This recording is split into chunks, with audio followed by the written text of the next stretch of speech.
Hello students, welcome to weekly economy roundup. ఇవాళ చాలా interesting articles మనం హ్యాండిల్ చేద్దాం. బట్ బిఫోర్ దట్ మీకు ఒక summer cool news, summer cool ఆఫర్తో ఎల్టీఎక్స్ క్లాసెస్ యూపీఎస్సీ 2025 కోసం కొత్త బ్యాచెస్ 1 జూన్ నుంచి ప్రారంభిస్తుంది. ఈ బ్యాచెస్ మీకు general studies prelims come mains మొత్తం అంతా కూడా కవర్ అయిపోతాయి. ప్రిలిమ్స్లో ఉన్న సిలబస్, మెయిన్స్లో ఉన్న సిలబస్, జిఎస్ అంతా కవర్ అవుతుంది. ఇది ఆన్లైన్ మరియు ఆఫ్లైన్ రెండు రకాలుగా మనం అందిస్తున్నాం.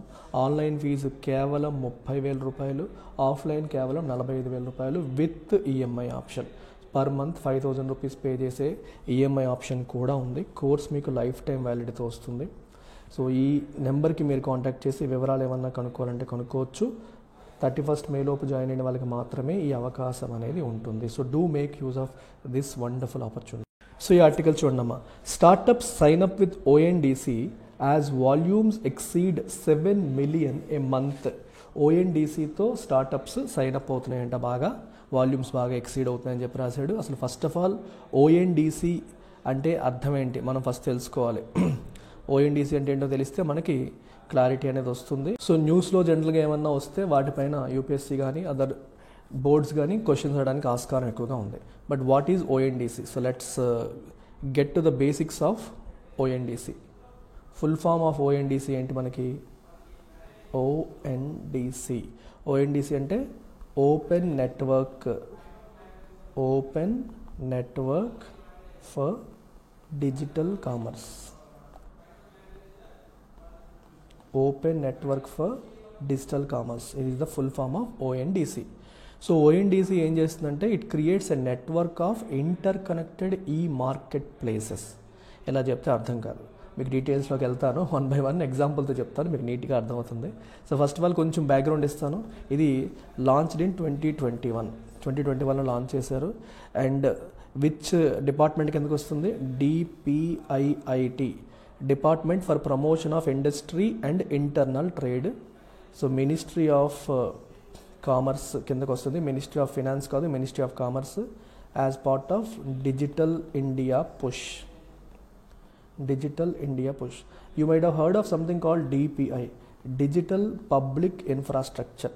ఇన్ఫ్రాస్ట్రక్చర్ అనగానే మనం ఏమనుకుంటాం? రోడ్లు, బిల్డింగ్లు, పవర్ లైన్స్. పబ్లిక్ ఇన్ఫ్రాస్ట్రక్చర్ అంటే ప్రభుత్వం ఫండ్ చేసే ఇన్ఫ్రాస్ట్రక్చర్. ఇది జనరల్గా మనం చూసేది. Now we are talking about digital public infrastructure. అంటే ప్రభుత్వం ఫండ్ చేస్తుంది, ఇది కూడా ఇన్ఫ్రాస్ట్రక్చరే, కాకపోతే ఫిజికల్ కాదు, digital. For example UPI is an example of digital public infrastructure. డిపిఐకి ఇదొక ఎగ్జాంపుల్గా మనం చెప్పొచ్చు, unified public interface. So UPI కోసం డబ్బులంతా ఎవరు స్పెండ్ చేశారు? ఎన్పిసిఐ ఎవరు ఫండ్ చేస్తున్నారు? గవర్నమెంట్ అండ్ అదర్ బ్యాంక్స్ కదా. సో ఇది పబ్లిక్ ఇన్ఫ్రాస్ట్రక్చర్, ఏదో ఒక ప్రైవేట్ ఆర్గనైజేషన్ బిల్డ్ చేసింది కాదు. సో అట్లాగే ఈరోజు ఓఎన్డీసీ కూడా ప్రభుత్వం తీసుకొస్తుంది, ఒక స్పెసిఫిక్ పర్పస్తో తీసుకొస్తుంది. ఇది ఎట్లా పనిచేస్తుంది, దీని యొక్క బెనిఫిట్స్ ఏంటి అనేది మనం ఒకసారి గమనిద్దాం. ఓఎన్డీసీ బెనిఫిట్స్లోకి వెళ్ళే ముందు ప్రజెంట్ ఈ కామర్స్ ఎలా జరుగుతుందో చూద్దాం. ఇప్పుడు ఫర్ ఎగ్జాంపుల్ నేను ఉన్నాను, I want to buy A mobile. నాకు మొబైల్ కావాలి అనుకోండి. నాకున్న ఆప్షన్స్ ఏంటి? నేను ఫస్ట్ 2 చూస్తాను. ఒకటి ఆఫ్లైన్, దగ్గర ఏదన్నా రిటైల్ స్టోర్ ఉందా అని చూస్తాను. 2 ఆన్లైన్, లేదంటే ఆన్లైన్ అనుకుంటాను. ఆన్లైన్ అనుకోగానే నాకు ఏం గుర్తొస్తాయి? మన ఇండియాలో ప్రధానంగా గుర్తొచ్చేవి 2, ఫ్లిప్కార్ట్ లేదంటే అమెజాన్, అంతే కదా. ఇంకా చిన్న ఈ కామర్స్ ప్లేయర్స్ కూడా చాలామంది ఉన్నారు. బట్ మోర్ ఆర్ లెస్ డ్యూయోపోలీగా మారిపోయింది. 2 బిగ్ ఆర్గనైజేషన్స్ మొత్తం ఈ కామర్స్ స్పేస్ని డామినేట్ చేస్తున్నాయి. అప్పుడు నేను ఏం చేస్తాను? నాకు ఏది నచ్చుతుంది, either అమెజాన్లో కావచ్చు, ఫ్లిప్కార్ట్లో కావచ్చు, నేను ఒక యూజర్గా రిజిస్టర్ అవుతాను. లేదా ఆల్రెడీ రిజిస్టర్ అయితే అమెజాన్లో నాకు కావాల్సిన మొబైల్ బ్రాండ్ పేరు పెడతాను. అక్కడ రకరకాల ఆప్షన్స్ వస్తాయి. ఈ ఆప్షన్స్లో నాకు నచ్చింది ఆఫర్ చూసుకొని నాకు నచ్చినట్టుది నేను కొనుక్కుంటాను. లేదా ఫ్లిప్కార్ట్కి వెళ్తాను, రకరకాల ఆప్షన్స్ చూస్తాను, నచ్చింది కొనుక్కుంటాను. లేదా ఓపిక ఉంటే రెండిట్లోనూ చూస్తాను, ఫ్లిప్కార్ట్కి వెళ్తాను, అమెజాన్కి వెళ్తాను, మొత్తం అంతా చూసుకొని నాకు ఏది నచ్చితే అది కొనుక్కుంటాను. ఇది ప్రధానంగా ప్రజెంట్ జరుగుతున్న ఆస్పెక్ట్. ఇప్పుడు there could be thousands of other e commerce players. Flipkart, Amazon కాకుండా ఇంకా వేల కొద్దీ ఈ కామర్స్ కంపెనీస్ ఇండియాలో ఉండొచ్చు. ఆల్రెడీ కొన్ని ఉన్నాయి, వేల కొద్దీ కాకపోయినా 10ల కొద్దీ ఈ కామర్స్ ప్లేయర్స్ మొబైల్ ఫోన్స్ నమ్మే ఉన్నాయి. అలా కాకుండా there are thousands of stores. అంటే ఈ మొబైల్ ఫోన్ని అమ్మే స్టోర్స్ దేశవ్యాప్తంగా కొన్ని వేలు ఉన్నాయి. అందులో చాలామంది వాళ్ళ ఓన్ వెబ్సైట్లో అమ్మడానికి కూడా ప్రయత్నాలు చేస్తున్నారు. మేబీ ఇప్పుడు నేను ఒక ఐఫోన్ కొనాలనుకుంటున్నాను, అమెజాన్లో ఒక సెల్లర్ అమ్ముతున్న ప్రైస్ లెట్స్ సే 1 lakh అనుకోండి. బట్ దేశంలో ఒక మారుమూల ప్రాంతంలో ఒక చిన్న షాప్ ఉంది, ఆ షాప్ వాడు అదే ఐఫోన్ని అదే ప్రొడక్ట్ ఏమీ మార్పు లేకుండా వాడు 90,000కి ఇవ్వడానికి సిద్ధంగా ఉన్నాడు. సో యాజ్ ఏ బయ్యర్ నేను దేన్ని ప్రిఫర్ చేస్తాను? ప్రొడక్ట్ సేమ్ అయినప్పుడు, నాకు ఎష్యూరెన్స్ కూడా సేమ్ అయినప్పుడు నేను వీడి దగ్గర తీసుకోవడానికి ట్రై చేస్తాను. బట్ అన్ఫార్చునేట్లీ వీడు అమెజాన్లో లేడు. వాడు అమెజాన్లో లేకపోవడం వల్ల వాడి విషయం మనకు తెలుస్తుందో నాకు తెలియదు. సో అమెజాన్లో ఏవైతే ఉన్నాయో దాంట్లోనే నాకు చాయిస్ ఏమవుతుంది? My choice is getting limited. My choice is limited choice. ఎందుకు? The choice is limited to the platform. నేను ఏ ప్లాట్ఫామ్లో అయితే ఉన్నానో ఆ ప్లాట్ఫామ్లో ఎన్ని సెర్చ్ రిజల్ట్స్ వస్తున్నాయో అక్కడికి నా చాయిస్ లిమిట్ అయిపోయింది. నాకు బయట ఉన్న రిటైల్ ఆఫ్లైన్ షాప్స్ లేదా నేను అమెజాన్లో ఎన్నైతే ఉన్నాయో అవి, లేదా ఫ్లిప్కార్ట్లో ఎన్నైతే ఉన్నాయో అవి. లేదంటే నేను ప్రపంచ దేశంలోని అన్ని యాప్లు డౌన్లోడ్ చేసుకుని అన్నింటిలో చెక్ చేయాలి. అది ప్రాక్టికల్గా ఫిజికల్గా పాసిబుల్ కాదు. నేను అమెజాన్లో సెర్చ్ చేసినప్పుడు ఫ్లిప్కార్ట్లో ఎంట్రీ రాదు, ఫ్లిప్కార్ట్లో సెర్చ్ చేసినప్పుడు అమెజాన్లో ఉన్న లిస్టింగ్ రాదు. సో ఏ ప్లాట్ఫామ్లో సెర్చ్ చేస్తే ఆ ప్లాట్ఫామ్లో ఉన్న లిస్టింగ్స్ మాత్రమే వస్తాయి. ఇది ప్రజెంట్ ఉన్న సిస్టమ్. అయితే ఓఎన్డీసీ ఏం చెప్తుందంటే, ONDC tries to democratise. So దీన్ని డెమోక్రటైజ్ చేస్తుంది. ఇక్కడ మీకు మేజర్ ప్రాబ్లం, ఇప్పుడు ఇందాక చెప్పిన దాంట్లో మేజర్ ప్రాబ్లం ఏంటంటే, ఇలాంటి ఫ్లిప్కార్ట్, అమెజాన్ లాంటి పెద్ద ప్లేయర్స్ని చిన్న చిన్న ఈకామర్స్ ప్లేయర్స్ బీట్ చేయలేరు. సరే సార్ అందరూ దాంట్లోనే లిస్ట్ అయిపోవచ్చు కదా అని మీరు అడగొచ్చు. సార్ ఇప్పుడు ఇందాక ఎవడో అన్నాడు వాడిని కూడా అమెజాన్లో లిస్ట్ అయిపోమని చెప్పొచ్చు కదా అని మీరు అడగొచ్చు. కానీ ప్రాబ్లం ఏంటంటే వీళ్ళిద్దరు ప్లేయర్స్ డామినెంట్ అయిపోవడం వల్ల లిస్టింగ్ అక్కడ సెల్లర్గా రిజిస్టర్ అయినా సరే ఎక్కువ కమిషన్స్ వీళ్ళు తీసేసుకుంటారు. ఫ్లిప్కార్ట్, అమెజాన్ వాళ్ళ ఓన్ ప్రొడక్ట్స్ ఏమీ అమ్మరు కదా, దాంట్లో రకరకాల సెల్లర్స్ ఉంటారు, రకరకాల బయర్స్ ఉంటారు. సో వీళ్ళు సెల్లర్స్ దగ్గర కమిషన్స్ తీసేసుకుంటారు. సెల్లర్ ఒక ప్రొడక్ట్ అమ్మగానే ఫ్లిప్కార్ట్కి కొంత కమిషన్ ఇవ్వాలి, అమెజాన్కి కొంత కమిషన్ ఇవ్వాలి. కమిషన్స్ అవి ఆఫెన్ ఎగ్జాబిటెంట్, చాలా ఎక్కువ పెడతారు. ఇది పరిస్థితి. అందరూ దాని మీదకే రావాలంటే రాలేరు. సో ఎందుకంటే because of those commissions, excessive commissions, లేదా రకరకాల ఇష్యూస్ వల్ల వాళ్ళకి ఇష్టం లేకపోవచ్చు. మరి అలాగని చెప్పేసి వాళ్ళు వేరేగా సేల్ చేద్దామంటే వాళ్ళు ఉన్నారనే విషయం ఇక్కడ బయ్యర్కి తెలియదు. అక్కడ ఒక వ్యక్తి పలానా రేటుకి అమ్ముతున్నాడు అనే విషయమే బయ్యర్కి తెలియదు. మరి బయ్యర్కి తెలియనప్పుడు ఎలాగ బయ్యర్ని రీచ్ అవుతారు? వాళ్ళు రీచ్ అవ్వలేరు. ఇంకా అమెజాన్, ఫ్లిప్కార్ట్ లాగే ఇంకా చిన్నది ఈకామర్స్ వెబ్సైట్ ఎవడైనా పెట్టి యాప్ ఎవడైనా బిల్డ్ చేశాడు అనుకోండి, అమెజాన్, ఫ్లిప్కార్ట్ని బీట్ చేసేలాగా మార్కెటింగ్ బడ్జెట్ స్పెండ్ చేయలేరు. సో ఈరోజు మనకి ఈకామర్స్ అనగానే 2 పేర్లే గుర్తొస్తాయి, మిగిలిన గుర్తు రావు. ఎందుకంటే వీళ్ళకి అంత మార్కెటింగ్ బడ్జెట్స్ లేవు, అంత స్పెండ్ చేయలేరు, ప్రజల్లో అంత విజిబిలిటీ వాళ్ళు క్రియేట్ చేయలేకపోతున్నారు కాబట్టి.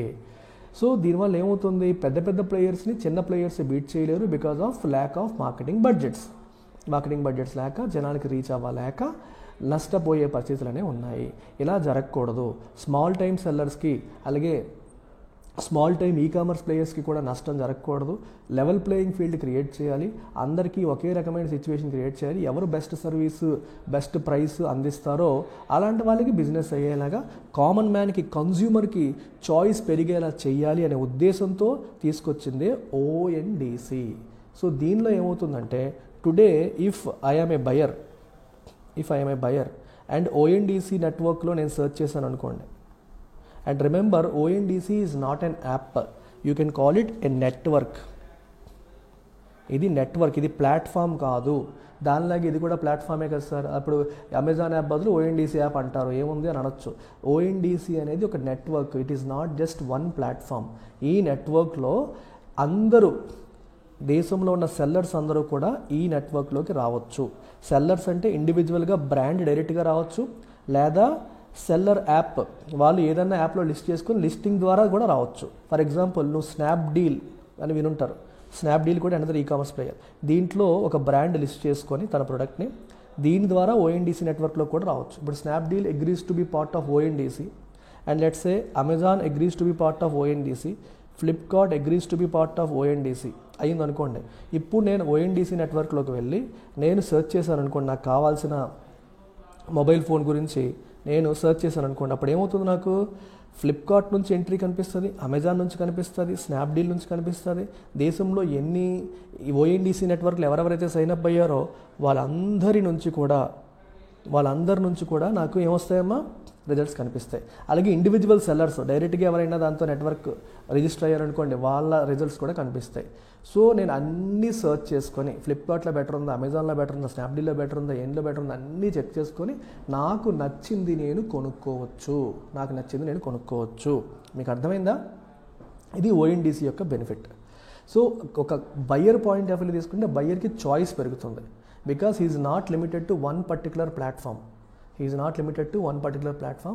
can see results from different platforms which are connected to ONDC network. ONDC network కి కనెక్ట్ అయిన డిఫరెంట్ ప్లాట్ఫామ్స్లో ఉన్న రిజల్ట్స్ అన్నీ కూడా నేను ONDC ద్వారా చూడవచ్చు. దిస్ ఈజ్ ద బ్యూటీ అనమాట. This is the beauty of ONDC. మీకు అర్థమైందా? దీనివల్ల ఏమైంది, మనకి ఒక network of inter connected e market places ద్వారా వర్క్ చేస్తుంది. దీనివల్ల సెల్లర్స్, బ్రాండ్స్ వీళ్ళంతా వాళ్ళ ప్రొడక్షన్ డైరెక్ట్గా కస్టమర్స్కి చేయొచ్చు.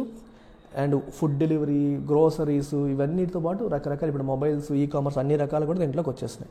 మెయిన్ ఆబ్జెక్టివ్ ఏంటి? Democratisation, decentralisation. ఒక్కళ్ళ దగ్గర కాన్సన్ట్రేట్ అయిపోకుండా అందరికీ రీచ్ అయ్యేలాగా చేయడం. And inclusivity and access for sellers, especially small and medium ఎంటర్ప్రైజెస్కి, లోకల్ బిజినెసెస్కి ఇది ఒక మంచి ఆపర్చునిటీ.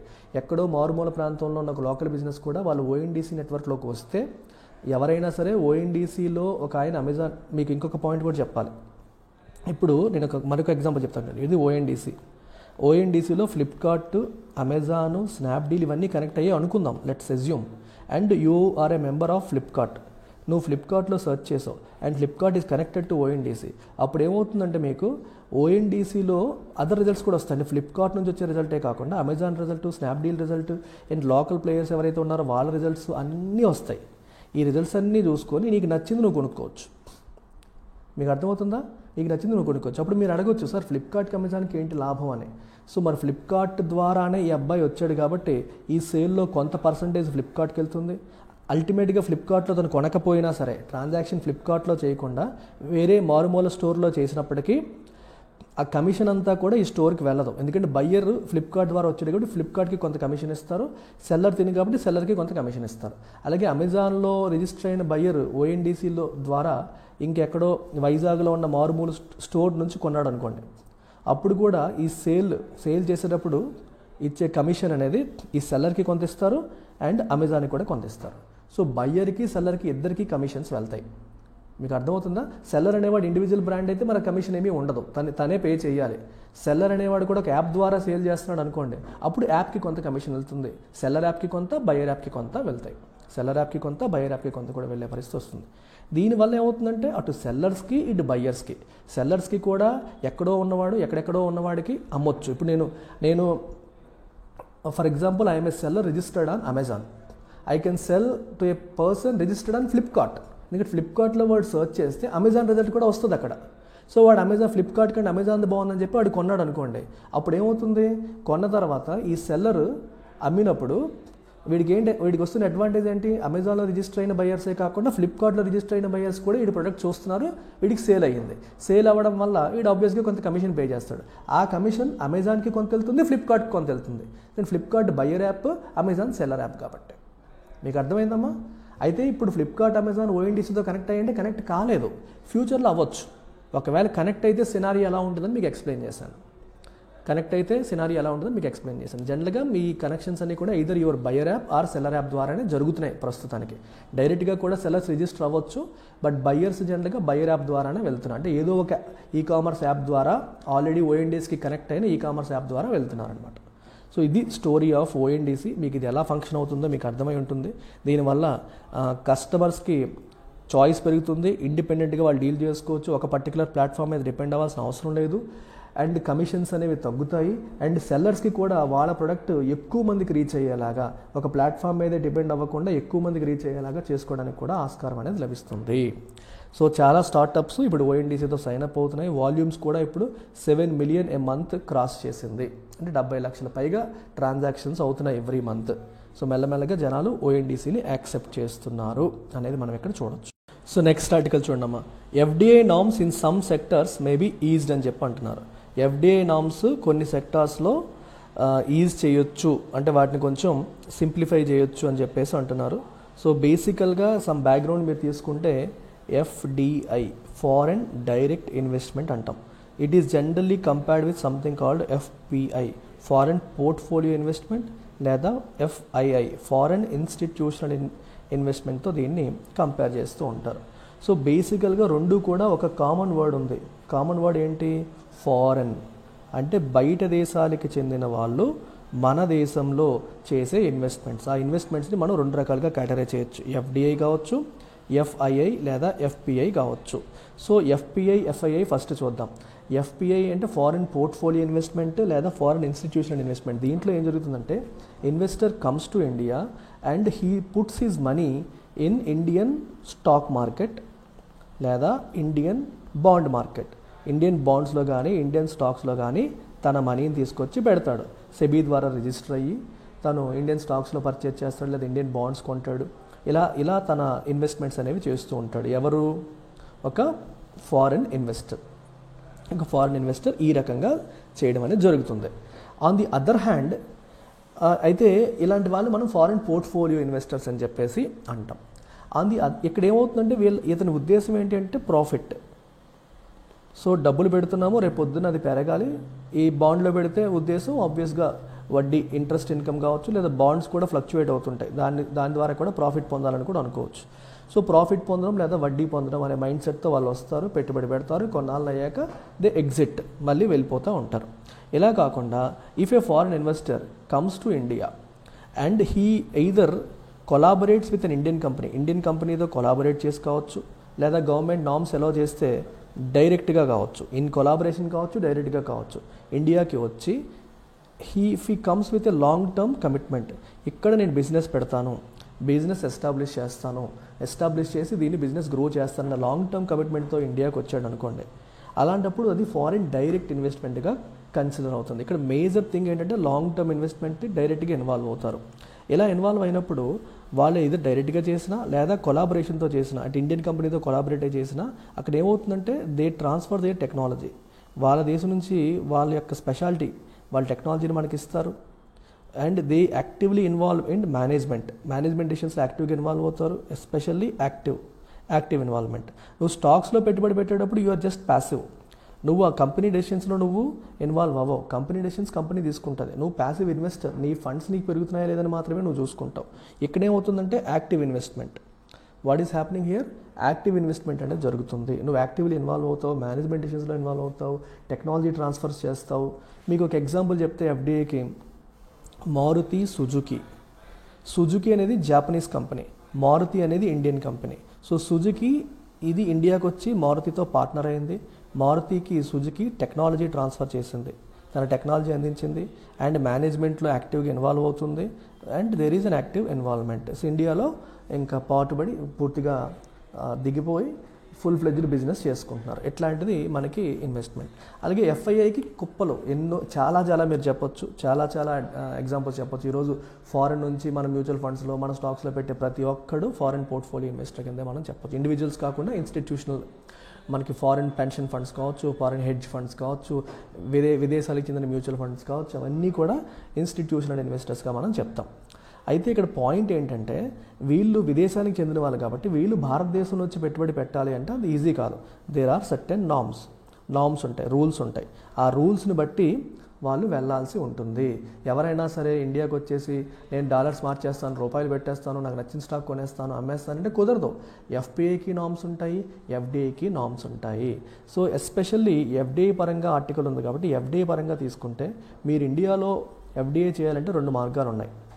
ఒకటి గవర్నమెంట్ రూట్, 2 ఆటోమేటిక్ రూట్ అని చెప్పేసి అంటాం. ఓకే, ఫస్ట్ ఆఫ్ ఆల్ మీరు ఎఫ్డిఐ చేయాలి అనుకుంటే ఫస్ట్ ఏ సెక్టార్లో చేయాలనుకున్నారో డిసైడ్ అవ్వాలి. ఏ సెక్టార్లో మీరు పెట్టుబడి పెట్టాలనుకుంటున్నారు, తర్వాత ఆ సెక్టర్ స్పెసిఫిక్ నామ్స్ చదవాలి. ప్రతి సెక్టర్కి గవర్నమెంట్ నామ్స్ ఉంటాయి. ఫర్ ఎగ్జాంపుల్ స్పేస్ సెక్టార్లో let's say X% of FDI is allowed, లేదా డిఫెన్స్లో Y% of FDI is allowed అని ప్రభుత్వం చెప్పింది అనుకోండి. ఫర్ ఎగ్జాంపుల్ డిఫెన్స్లో 20% అలౌడ్ అని చెప్పింది అనుకోండి. మీరు 20% మాత్రమే పెట్టుబడి పెట్టగలరు. అప్పుడు ఏం చేయాలి? ఇండియన్ ఎంటిటీతో మీరు కొలాబరేట్ అవ్వాలి. 80% ఇండియన్ ఎంటిటీ ఉంటాడు, 20% నువ్వు ఉంటావు. కానీ మొత్తం నువ్వు చేయాలంటే కుదరదు. మొత్తం నువ్వు పెడితే 100% అయిపోతుంది. మొత్తం నువ్వు పెడితే ఏమవుతుంది? 100%. ఇది 100% అలౌడ్ కాదు. సో అక్కడ ఎంత అలౌడ్ అయితే అంత పర్సెంట్. నేను చెప్పింది ఎగ్జాంపుల్కి, ఎగ్జాక్ట్ ఫిగర్స్ నేను చెప్పట్లేదు. మీకు అర్థమైందా? సో సెక్టర్ స్పెసిఫిక్ నామ్స్ తీసుకొని వాళ్ళు ఇచ్చిన ఎఫ్డిఐ లిమిట్స్ ఉంటాయి కదా, ఆ లిమిట్స్ని బట్టి ఇన్వెస్ట్మెంట్ అనేది చేయాలి. రెండోది, దేర్ ఆర్ 2 ఆప్షన్స్ చెప్పాను, గవర్నమెంట్ రూట్, ఆటోమేటిక్ రూట్ అని చెప్పేసి. సో ఒకవేళ ఆ గవర్నమెంట్ పాలసీ ప్రకారం, ఎఫ్డిఐ పాలసీ ప్రకారం ఆ సెక్టర్కి ఆటోమేటిక్ రూట్ అని చెప్పారనుకోండి, అప్పుడు నో అప్రూవల్ రిక్వైర్డ్, గవర్నమెంట్ దగ్గరికి వెళ్ళాల్సిన అవసరం లేదు. మీరు డైరెక్ట్గా మీరు ఎవరితో కొలాబరేట్ అవ్వాలనుకుంటున్నారో వాళ్ళతో కొలాబరేట్ అయిపోయి జస్ట్ ఆ లిమిట్స్ ఏవైతే ఉంటాయో లిమిట్స్ని బట్టి మీరు పెట్టుబడి పెట్టుకొని ఇండియాలో మీరు వ్యాపారం చేసుకోవచ్చు. లేదు గవర్నమెంట్ రూట్ అని రాశారనుకోండి, స్పెసిఫిక్ డిపార్ట్మెంట్ ఏ మినిస్ట్రీ కిందకి ఆ సెక్టర్ వస్తుందో చూసుకొని ఆ పర్టికులర్ డిపార్ట్మెంట్కి వెళ్ళి వాళ్ళ దగ్గర అప్రూవల్ తీసుకోవాలి. గవర్నమెంట్ ఫార్మాట్లో అప్రూవల్ తీసుకున్న తర్వాతే మీరు పెట్టుబడి చేయాలి. అంటే మీరు ఇక్కడ గమనించాల్సినవి 2 ఆస్పెక్ట్స్, ఆటోమేటిక్ రూటా, గవర్నమెంట్ రూటా. ఆటోమేటిక్ రూట్ అంటే no approval required, government route అంటే గవర్నమెంట్ ఆ స్పెసిఫిక్ మినిస్ట్రీ అప్రూవల్ కావాలి. రెండోది లిమిట్స్, ఆ సెక్టార్లో గవర్నమెంట్ ఎంత లిమిట్ అలౌ చేస్తుంది, ఎఫ్డిఐకి లిమిటేషన్స్ ఉన్నాయి, 100% ఇస్తుందా, 60%, 40%, 30% ఇస్తుందా, ఇది మనం చూసుకొని దాన్ని బట్టి నిర్ణయాలు అనేవి తీసుకోవాల్సి ఉంటుంది. అర్థమైందమ్మా? ఇది ఎఫ్డిఐ యొక్క స్టోరీ, సమ్ బ్యాక్గ్రౌండ్. గవర్నమెంట్ ఏముంటుందంటే రీసెంట్గా స్పేస్ సెక్టార్లో ఎఫ్డిఐకి సంబంధించిన నామ్స్ని రిలాక్స్ చేసింది, అంటే మోర్ అండ్ మోర్ లిమిట్స్ని పెంచింది. సో ఎక్కువ మీరు ఇన్వెస్ట్ చేసుకోవచ్చు అని చెప్పి గవర్నమెంట్ చెప్పింది. ఫర్దర్ ఎఫ్డిఐ లిబరలైజేషన్ జరగవచ్చు ఎప్పుడు, ఎలక్షన్స్ అయ్యాక, కొత్త గవర్నమెంట్ పవర్లోకి వచ్చాక ఇంకా ఫర్దర్ ఎఫ్డిఐ లిబరలైజేషన్ జరగవచ్చు అని చెప్పేసి ఆ మినిస్ట్రీ ఆఫీషియల్ చెప్పడం అనేది జరుగుతుంది. నెక్స్ట్ ఆర్టికల్ చూడండి, India UK రీఅఫర్మ్ FTA commitment at strategic dialogue.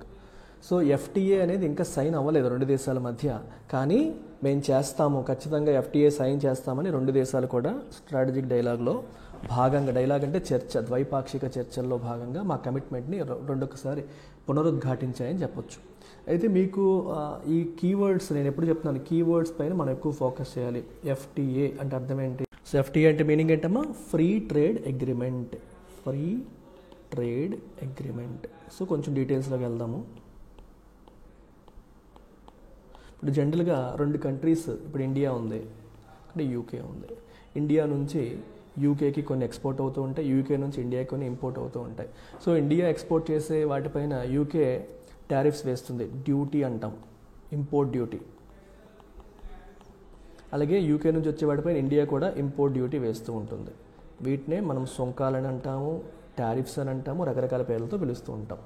So ఈ సుంకాల వల్ల, డ్యూటీల వల్ల ఏమవుతుంది, మనకి ప్రైస్ పెరిగిపోతుంది. నువ్వు 100 రూపాయలు వస్తువు పంపించావంటే యూకే వాడు 50% డ్యూటీ వేసారు అనుకోండి, అది యూకేలో 150 రూపీస్ అయిపోతుంది. మీకు అర్థమవుతుందా? ఈ రకంగా ప్రైస్ పెరిగిపోతుంది. సో ఈ టారిఫ్ బ్యారియర్స్ని తగ్గించుకోవడం కోసం దేశాలు జనరల్గా ఏం చేస్తాయి, దే గెట్ ఇంటూ అగ్రిమెంట్స్లో భాగంగా ఒక type of agreement FTA, free trade agreement. ఈ ఫ్రీ ట్రేడ్ అగ్రిమెంట్లో ఏం చేస్తారంటే, ఫస్ట్ ఆఫ్ ఆల్ ఇండియాకి మరియు యూకేకి మధ్యలో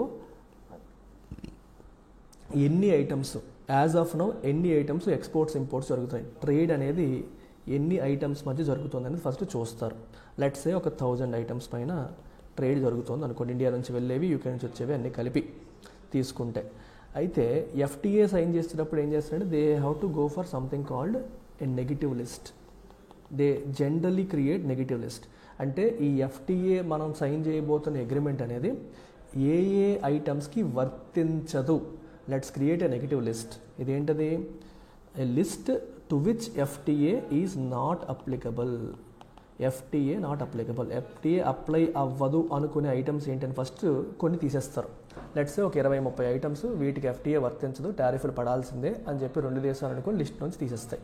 ఆ నెగిటివ్ లిస్ట్ అనేది ఎఫ్టిఏలో చాలా ఇంపార్టెంట్ ఆస్పెక్ట్ అనమాట. తీసేసి రిమైనింగ్ ఐటమ్స్ ఏవైతే ఉంటాయో ఆ రిమైనింగ్ ఐటమ్స్ పైన ఎయిదర్ 0 టారిఫ్ లేదా వెరీ లో టారిఫ్ ఉండేలాగా ప్లాన్ చేసుకుంటారు. టారిఫ్ అనేది బాగా తగ్గిస్తారు. తగ్గించడం వల్ల ఇండియా నుంచి యూకేకి వెళ్ళేవి కావచ్చు, యూకే నుంచి ఇండియా వచ్చేవి కావచ్చు, వాటన్నిటిపై రేట్లు అనేవి తగ్గుతాయి. 2 దేశాలు టారిఫ్లు తగ్గించుకుంటాయి కాబట్టి రేట్లు తగ్గుతాయి. ప్రస్తుతానికి ఈ ఎఫ్టిఏ సైన్ అప్ అయిందా? ఇంకా అవ్వలేదు, సైన్ చేసే ప్రాసెస్లో ఉన్నారు. రీసెంట్గా ఇండియా ఒక ఆర్గనైజేషన్తో చేసింది, EFTA, European free trade association అనే ఆర్గనైజేషన్తో రీసెంట్గా గవర్నమెంట్ మనకి ఒక ఎలాంటి అగ్రిమెంట్ అనేది, ట్రేడ్ అగ్రిమెంట్ అనేది సైన్ చేసింది. ఇప్పుడు యూకేతో కూడా చేయడానికి ప్రయత్నాలు అనేది చేస్తోంది. అయితే ఇంకా జరగలేదు. We have to wait and see. So next article చూడండి, RBI deputy governors flag supervisory concerns at asset reconstruction firms. Again ఇది కూడా మీకు జనరల్ న్యూస్లా వచ్చింది, బట్ మీకు కీవర్డ్స్ అసెట్ రీకన్స్ట్రక్షన్ ఫర్మ్ లేదా అసెట్ రీకన్స్ట్రక్షన్ కంపెనీ అంటాం. సో అసెట్ రీకన్స్ట్రక్షన్ ఫర్మ్ లేదా కంపెనీ అంటే ఏంటి, అక్కడ సూపర్వైజరీ కన్సర్న్స్ ఉన్నాయని ఆర్బీఐ డెప్యూటీ గవర్నర్ ఫ్లాగ్ అంటే ఏంటి, హైలైట్ చేస్తున్నారు అంటున్నారు అని అర్థం. సో అసెట్ రీకన్స్ట్రక్షన్ కంపెనీ అనే కాన్సెప్ట్ మనకి సర్ఫేసీ యాక్ట్ ద్వారా వచ్చింది. SARFAESI act 2002. సర్ఫేసీ యాక్ట్ 2002 తర్వాత అందులో అసెట్ రీకన్స్ట్రక్షన్ కంపెనీ అనే దాన్ని డిఫైన్ చేయడం అనేది జరిగింది. అసలు బేసికల్గా what is asset reconstruction company? Asset అంటే అర్థం ఏంటి? బ్యాంకు పరిభాషలో మీరు బ్యాంక్ పాయింట్ ఆఫ్ వ్యూలో చూసినప్పుడు అసెట్స్ అంటే ఏంటి, లోన్స్. బ్యాంకులు మనకి ఇచ్చే లోన్స్, బ్యాంకులకి అసెట్స్, మనకి లయబిలిటీస్, మనకి అప్పులవి. కానీ బ్యాంక్ పాయింట్ ఆఫ్ వ్యూలో అది బ్యాంకులకి అసెట్స్ అనమాట.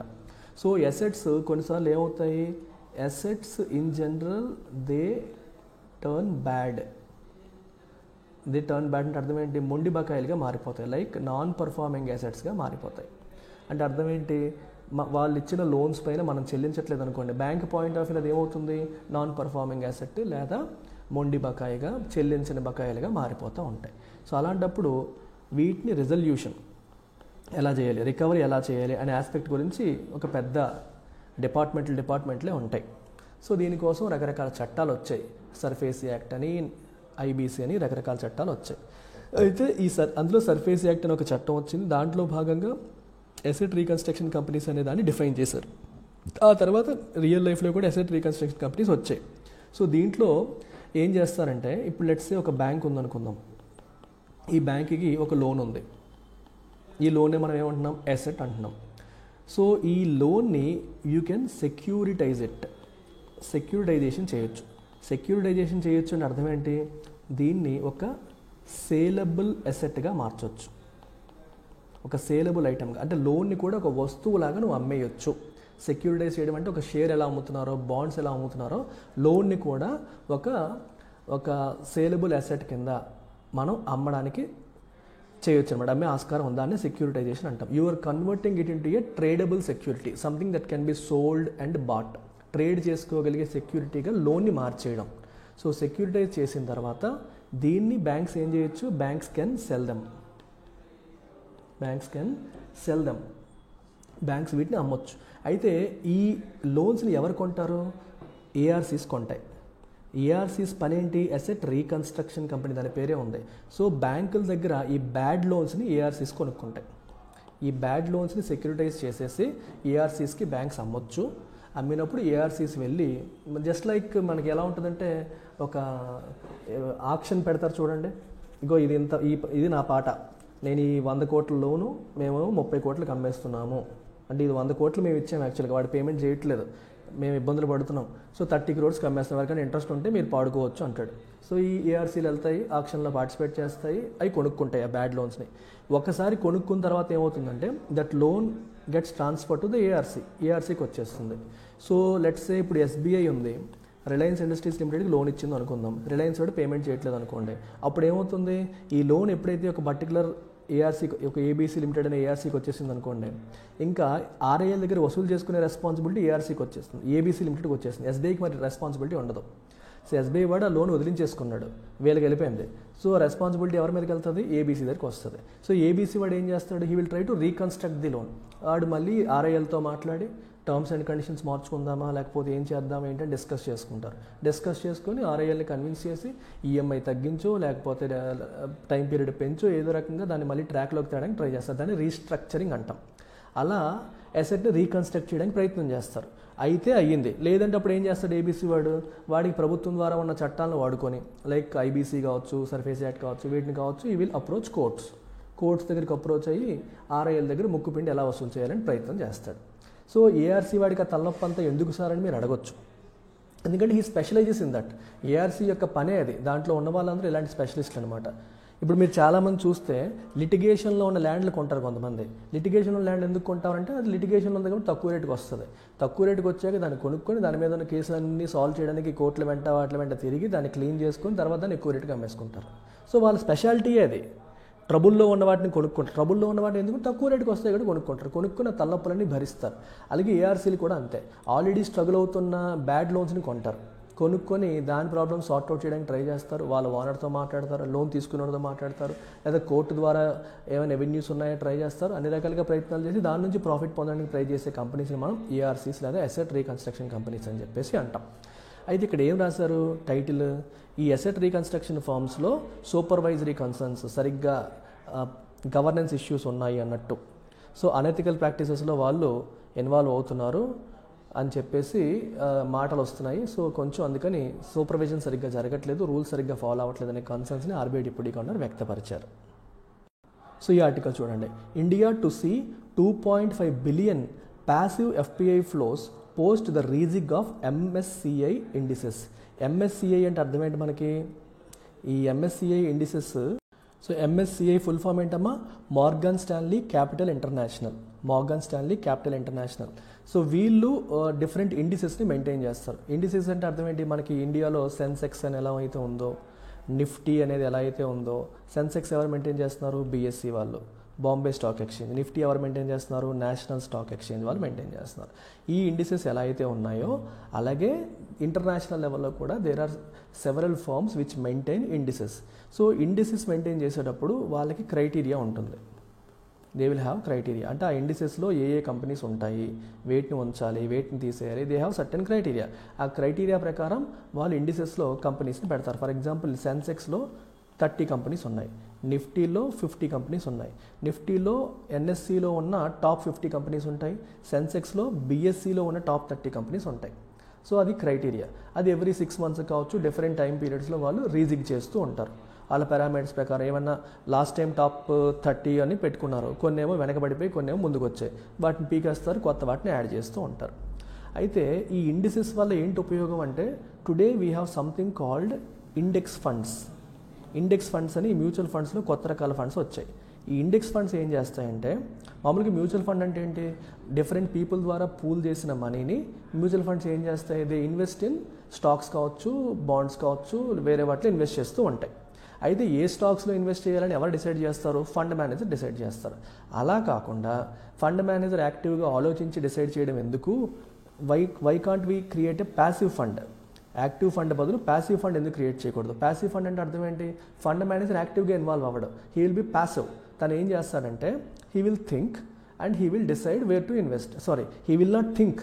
ఫస్ట్ ఆఫ్ ఆల్ ఇక్కడ ఏం చెప్తుంటే ప్యాసివ్ ఫండ్లో ఈ ఇండెక్స్, ఒక పర్టికులర్ ఇండెక్స్ని సెలెక్ట్ చేసుకుంటారు. ఆ ఇండెక్స్లో ఇండెక్స్ ప్రకారం ఫండ్స్ పెట్టేస్తారు. ఫర్ ఎగ్జాంపుల్ మీరు నిఫ్టీ 50 ఇండెక్స్ ఫండ్ అన్నాను అనుకోండి. నిఫ్టీ 50 ఇండెక్స్ ఫండ్ అని అర్థం ఏంటి? నిఫ్టీలో ఉన్న ఏ 50 కంపెనీలు అయితే ఉంటాయో, నిఫ్టీలో వాటి వెయిటేజ్ అయితే ఎలా ఉందో సేమ్ యాజ్ ఇట్ ఈస్గా నువ్వు పోర్ట్ఫోలియో మెయింటైన్ చేస్తావు. సో ఈ మ్యూచువల్ ఫండ్ యొక్క portfolio is exactly equal to నిఫ్టీలో ఉన్న 50 కంపెనీస్ ఏవైతే ఉంటాయో ఆ కంపెనీస్లోనే వీళ్ళు పెడతారు. అది ఏ పర్సంటేజ్లో ఉన్నాయంటే వీళ్ళు ఎగ్జాక్ట్గా అదే పర్సంటేజ్లో వాటికి ఎలకేట్ చేయడం అనేది జరుగుతుంది. దీన్ని ఏమంటాం మనం? ఇండెక్స్ ఫండ్ అని అంటాం. అప్పుడు ఫర్ ఎగ్జాంపుల్ ఎప్పుడైనా నిఫ్టీ నుంచి ఒక కంపెనీ బయటికి వెళ్ళిపోయింది అనుకోండి, అప్పుడు ఏం చేయాలి? పోర్ట్ఫోలియోలో కూడా ఆ కంపెనీని అమ్మేయాలి. నిఫ్టీలో కొత్త కంపెనీ యాడ్ అయింది అనుకోండి, అప్పుడు ఏం చేయాలి? పోర్ట్ఫోలియోలో కూడా ఆ కంపెనీని యాడ్ చేయాలి. ఇది passive fund. So passive fund ఏం చేస్తుంది? ఇండెక్స్లో మార్పు వస్తే యాజ్ ఇట్ ఈస్గా ప్యాసివ్ ఫండ్ కూడా అదే మార్పులు చేస్తుంది. ఇది అర్థమైందా మీకు? ఇదంతా మీకు ఎందుకు చెప్తున్నానంటే, సిమిలర్గా ఇంటర్నేషనల్గా కూడా we have something called MSCI, Morgan Stanley Capital Investment అనే ఒక ఇంటర్నేషనల్ ఫర్మ్ ఉంది. They are also maintaining certain indices.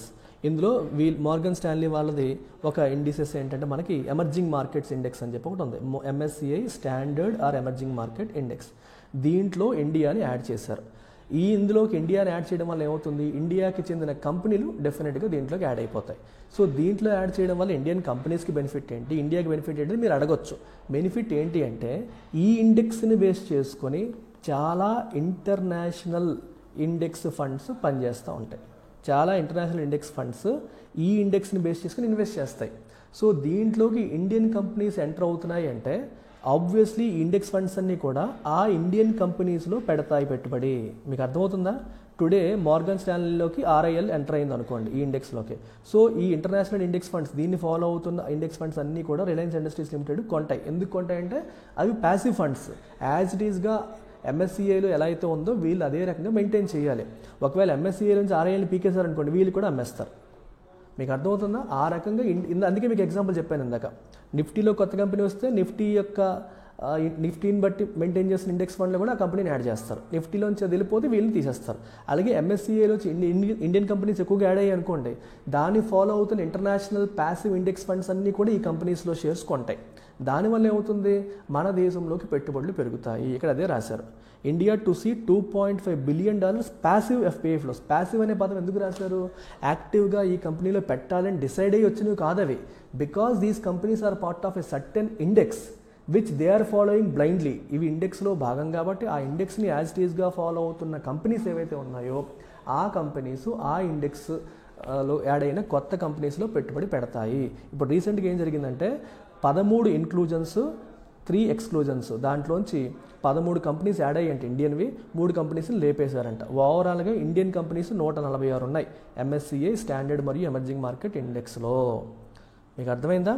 ఇది స్టోరీ. సో దీనివల్ల ఇండియాలోకి ఫ్లోస్ అనేవి పెరుగుతాయి. ఎందుకు పెరుగుతాయంటే ఎక్కువ యాడ్ అయ్యాయి, తక్కువ ఎగ్జిట్ అయ్యాయి కాబట్టి. ఎక్కువ యాడ్ అయ్యాయి కాబట్టి ఆ అన్ని కంపెనీస్లోకి పెట్టుబడులు వస్తాయి. రఫ్లీ around $2.5 billion passive FPI flows మన భారతదేశానికి రావచ్చు. ఎందుకంటే వాళ్ళు కొనాలంటే ఇండియాకి వచ్చి సెబీ ద్వారా వాటిలో కొనాల్సి ఉంటుంది. ఇది స్టోరీ. సో నెక్స్ట్ ఆర్టికల్ ఇది ఇండియన్ ఎక్స్ప్రెస్లో వచ్చింది, హిందూలో రాయలేదు. India VIX index rallies, what does market volatility mean for investors. ఇది ఒక ఆర్టికల్ వచ్చింది. మీకు ఎగ్జామ్ పాయింట్ ఆఫ్ వ్యూలో విఐఎక్స్ ఇండెక్స్ అనేది న్యూస్లోకి వచ్చింది కాబట్టి విఐఎక్స్ ఇండెక్స్ అంటే ఏంటో తెలిస్తే సరిపోతుంది. సో బేసికల్గా భారతదేశంలో నేషనల్ స్టాక్ ఎక్స్చేంజ్ ఉంది.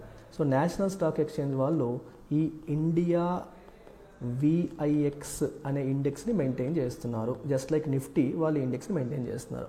సో విఐఎక్స్ని ఏమంటాం మనం? This is called volatility index. Volatility index అంటాం. వొలటైలిటీ అంటే అర్థం ఏంటి? It is a measure of fluctuations. ఇప్పుడు ఫర్ ఎగ్జాంపుల్ మనకి ఒక స్టాక్ మార్కెట్ ఒక రోజేమో 3% పెరిగింది, రెండో రోజేమో 5% పడిపోయింది, ఇలా ఉందనుకోండి. ఈ రోజేమో ఇలా పెరిగిపోయింది, నెక్స్ట్ ఇలా పడిపోయింది, ఆ తర్వాత ఇలా పెరిగింది, ఆ తర్వాత ఇలా పడిపోయింది, ఆ తర్వాత ఇలా పెరిగింది, తర్వాత ఇలా పడింది, ఇలా వెళ్తుంది అనుకోండి. ఇది ఒక లైన్ గుర్తుపెట్టుకోండి. ఇంకొకటేమో జస్ట్ కొంచెం ఇలా ఉందనుకోండి. ఈ రెండిట్లో ఫ్లక్చువేషన్ ఎక్కడ ఎక్కువ ఉంది మీరు చెప్పేయగలరు చూడగానే. So this is where more fluctuation is. ఇక్కడ ఫ్లక్చువేషన్ ఎక్కువగా ఉంది. సో ఫ్లక్చువేషన్ ఎక్కువగా ఉంది, we call it more volatile. This is more volatile. మీకు కెమిస్ట్రీలో చదువుంటారు inert gas, volatile gas. Inert gas ఏంటి? దేంతో ఇంటరాక్ట్ అవుతుంది, స్టేబుల్గా ఉంటుంది. వాలటైల్ గ్యాస్ ప్రతిదాంతో ఇంటరాక్ట్ అయిపోతే అన్స్టేబుల్గా ఉంటుంది. Volatility indicates instability, lack of stability, huge fluctuations. So volatility index దేన్ని మెజర్ చేస్తుంది? ఫ్లక్చువేషన్స్ని మెజర్ చేస్తుంది. అలా మెజర్ చేసే ఇండెక్సే India VIX index. So index value ఎక్కువ ఉంది అంటే అర్థం ఏంటి? ఈ ఇండెక్స్ వాల్యూ ఎక్కువ ఉంది అంటే రానున్న 30 రోజుల్లో, నెక్స్ట్ 30 డేస్లో there will be lot of volatility ఉండబోతోంది అని చెప్తున్నట్టు. అంటే మార్కెట్లో చాలా ఫ్లక్చువేషన్స్ ఉండబోతున్నాయి అని చెప్తున్నట్టు. మరి ఈ టైంలో ఫ్లక్చువేషన్స్ ఎందుకు వస్తాయంటే ఎలక్షన్ సీజన్ ఇది. ఎలక్షన్ సీజన్ కాబట్టి మోదీ గారు గెలిస్తే ఒకలా ఉంటుంది, మోదీ గారు ఓడిపోతే ఒకలా ఉంటుంది. సో ఏ రకంగా తీసుకున్నా హ్యూజ్ ఫ్లక్చువేషన్స్కి ఆస్కారం ఉంది అని మార్కెట్ భావిస్తుంది. కాబట్టి ఇండియా విఐఎక్స్ ఇండెక్స్ అనేది ర్యాలీ అయింది, బాగా పెరిగిపోయింది. ఎక్కువ పెరిగిపోయింది అంటే అర్థం ఏంటి? పెరిగిపోయింది అంటే ఆబ్వియస్గా వాలటైలిటీ ఎక్కువ ఉంటుంది. సో ఆల్రెడీ మొత్తం చూసారు కాబట్టి ఈ రెండు క్వశ్చన్స్కి ఆన్సర్ చేయండి. ఆన్సర్ చేసి మీ ఆన్సర్ అనేది కామెంట్స్లో పెట్టండి. Consider the following statements. ONDC was the initiative of ministry of finance. The objective of ONDC is to democratise digital commerce in India. A statement correct అని అడిగారు? 1, 2. అలాగే ఇండియన్ విఐఎక్స్ని ఏ ఎంటిటీ క్యాలిక్యులేట్ చేస్తుంది? IMF, RBI, NSE, BSc, NSC. ఈ రెండు కూడా మీకు ఎక్స్ప్లెనేషన్లో నేను చెప్పాను. సో మీరు జాగ్రత్తగా వింటే రెండింటిని ఆన్సర్ చేయగలరు. Put your answer in the comment box. So LTX క్లాసెస్లో మీరు ఇండివిజువల్ సబ్జెక్ట్స్ కూడా పర్చేస్ చేసుకోవచ్చు. If you don't want full course you can take history, economy, geography, polity సెపరేట్గా కూడా తీసుకోవచ్చు. నా క్లాసెస్ కావాలనుకునే వాళ్ళు మీరు ఎకానమీ క్లాసెస్ కేవలం 5,000 పే చేసి లైఫ్ టైం వ్యాలిటీ పొందొచ్చు. Any subject for UPSC you can get them at just 5,000 rupees. ఈ నెంబర్కి కాంటాక్ట్ చేస్తే మీకు వివరాలు తెలుస్తాయి. లేదా యాప్లో లేదా వెబ్సైట్లో మీరు డైరెక్ట్గా కూడా పర్చేస్ చేసుకోవచ్చు.